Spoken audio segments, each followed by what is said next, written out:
Hi everyone. ఈరోజు మనము 5th class maths magic work book semester 2లో 7th చాప్టర్ డేటా హ్యాండ్లింగ్ దత్తాంశ నిర్వహణ work sheets గురించి తెలుసుకుందాం.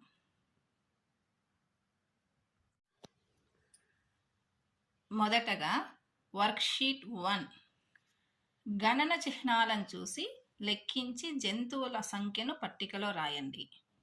ఇక్కడ మనకి జంతువులు గణన చిహ్నాలు ఇచ్చారు. అవి చూసి వాటి సంఖ్యను మనం ఇక్కడ బాక్స్లో రాయాలి. డాగ్స్ ఎన్ని ఉన్నాయి? 11. గోట్స్ 32. క్యాట్స్ 9. కౌస్ 13. షీప్ 40. ఇంకా ఆన్సర్ ద ఫాలోయింగ్ కింది ప్రశ్నలకు జవాబులు రాయండి. How many of animals are there in total? మొత్తం ఎన్ని జంతువులు ఉన్నాయి? ఇక్కడ ఇచ్చిన వాటిలో మొత్తం ఎన్ని జంతువులు ఉన్నాయి? 105. టోటల్ మనం యాడ్ చేస్తే 105 వస్తుంది. Next second one, which animal is more in number? ఏ అనిమల్ ఎక్కువగా ఉన్నాయి ఇక్కడ? షీప్ అని ఇక్కడ రాయాలి. Next one, which animal is less in number? ఏ రకం జంతువులు తక్కువగా ఉన్నాయి? ఇచ్చిన వాటిలో మనకు ఏ రకం జంతువులు తక్కువగా ఉన్నాయి? క్యాట్స్ అనేది మనము ఇక్కడ రాయాలి.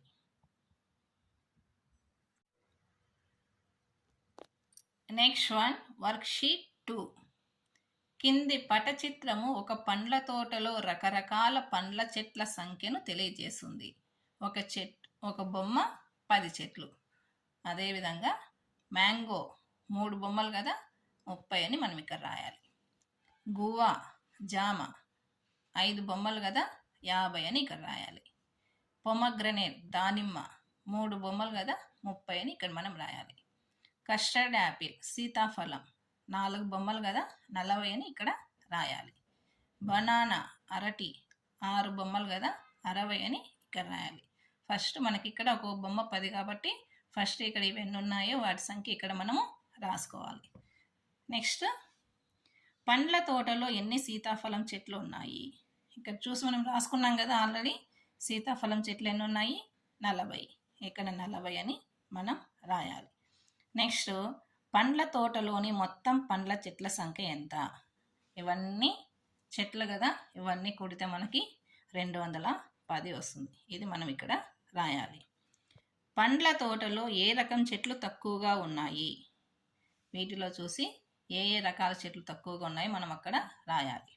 మ్యాంగో 30, దానిమ్మ 30. ఆ 2 చెట్ల పేర్లు ఇక్కడ మనము రాయాలి. Mango, pomegranate. అరటి చెట్ల సంఖ్య ఏ రకాల చెట్ల మొత్తం సంఖ్యకి సమానం? అరటి చెట్ల సంఖ్య 60 కదా, ఈ 60 మ్యాంగో చెట్లకి దానిమ్మ చెట్లకి 2 కలిపితే 60 వస్తుంది కాబట్టి ఆ 2 చెట్ల పేర్లు మనం ఇక్కడ రాయాలి.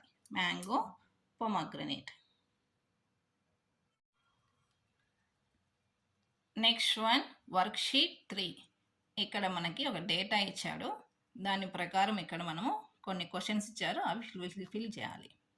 పటచిత్రం తయారు చేయండి. ఒక బొమ్మ 5 లీటర్ల పాలను తెలియజేస్తుంది. ఇక్కడ మనకి Monday 25, Tuesday 35, Wednesday 40, Thursday 20, Friday 30, Saturday 45, Sunday 50. ఈ విధంగా మనకి డేటా ఇచ్చారు. దాన్ని చూసి మనం ఇక్కడ పిక్టోగ్రాఫ్ని గీయాలి. ఆల్రెడీ టేబుల్ ఇచ్చాడు. ఇక్కడ నాకు వచ్చిన బొమ్మను గీసాను.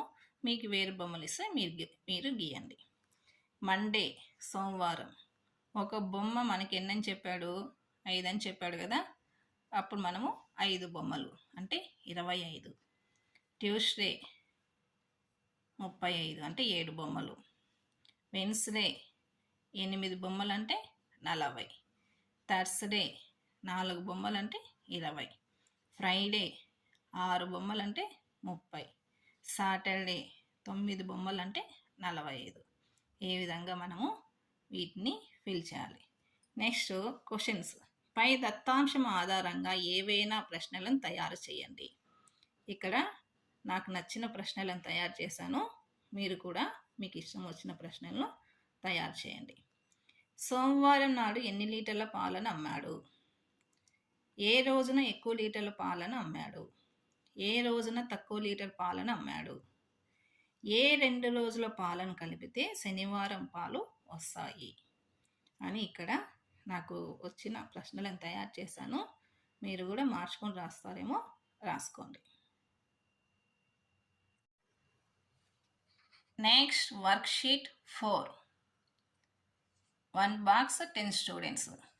ఒక పాఠశాలలో విద్యార్థులకు ఇష్టమైన సబ్జెక్టులను కింది కమ్మీ రేఖాచిత్రం తెలియజేస్తుంది. ఒకసారి రేఖాచిత్రం చూస్తే మనము తెలుగు ఒక బాక్స్ 10 మంది అని చెప్పాం కదా, విద్యార్థుల సంఖ్య 40, ఆంగ్లం 30, గణితం 50, సైన్స్ 60, సోషల్ 40. మనం ఒక్కొక్క బాక్స్కి 10 చొప్పున ఇవన్నీ మనం లెక్కబెట్టి ఇక్కడ రాసుకున్నాము. రాసిన తర్వాత కింది ప్రశ్నలను చూద్దాం. విద్యార్థులు ఎక్కువగా ఇష్టపడే సబ్జెక్ట్ ఏది? ఇక్కడ మనకి ఇవన్నీ రాసుకున్నాం కాబట్టి ఈజీగా తెలుసుకోవచ్చు. ఎక్కువగా ఇష్టపడే సబ్జెక్ట్ ఏది? సైన్స్. ఇక్కడ మనం సైన్స్ అని రాయాలి. నెక్స్ట్ గణితాన్ని ఇష్టపడే విద్యార్థులు ఎంతమంది? మ్యాథ్స్ని ఎంతమంది ఇష్టపడుతున్నారు? 50 మంది.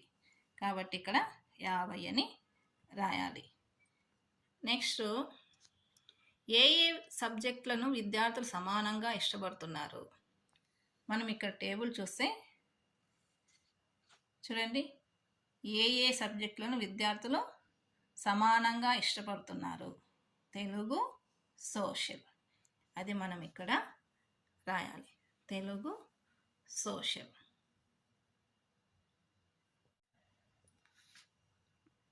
వర్క్షీట్ 2లో భాగంగా సెకండ్ క్వశ్చన్. మనకి ఇక్కడ ఒక డేటా ఇచ్చారు. ఆ డేటాను బేస్ చేసుకొని మనం ఇక్కడ కమ్మీ రేఖాచిత్రాన్ని గీయాలి. ఇక్కడ ఏమో విద్యార్థుల సంఖ్య, ఇక్కడ days Monday, Tuesday, Wednesday, Thursday, Friday. Monday 95, Tuesday 85, Wednesday 80, Thursday 90, Friday 100. ఈ విధంగా మనము కమ్మీ రేఖాచిత్రాన్ని నీట్గా డ్రా చేయాలి. వర్క్షీట్ 5 కమ్మీ రేఖాచిత్రం. ఇక్కడ మనకు ఒక డేటా ఇచ్చారు. ఆ డేటాను బేస్ చేసేసుకొని ఇక్కడ కొన్ని క్వశ్చన్స్ మనం రాయాలి. ఫస్ట్ డేటా చూద్దాం. హోమ్ అప్లయన్స్ థింగ్స్, గృహోపకరణ వస్తువులు. నెంబర్ ఆఫ్ థింగ్స్ సోల్డ్, అమ్ముడయ్యే వస్తువుల సంఖ్య. Television 55, washing machine 35, cooler 40, air cooler 25, refrigerator 15. వీటిని బేస్ చేసుకొని మనం ఇక్కడ 3 క్వశ్చన్స్ని ఫిల్ చేద్దాం. మొత్తం అమ్ముడయ్యే వస్తువుల సంఖ్య ఎంత? క్వశ్చన్స్ మనమే ఫిల్ చేయాలి కాబట్టి మనకి ఇష్టం వచ్చిన క్వశ్చన్స్ని మనం రాసుకోవచ్చు.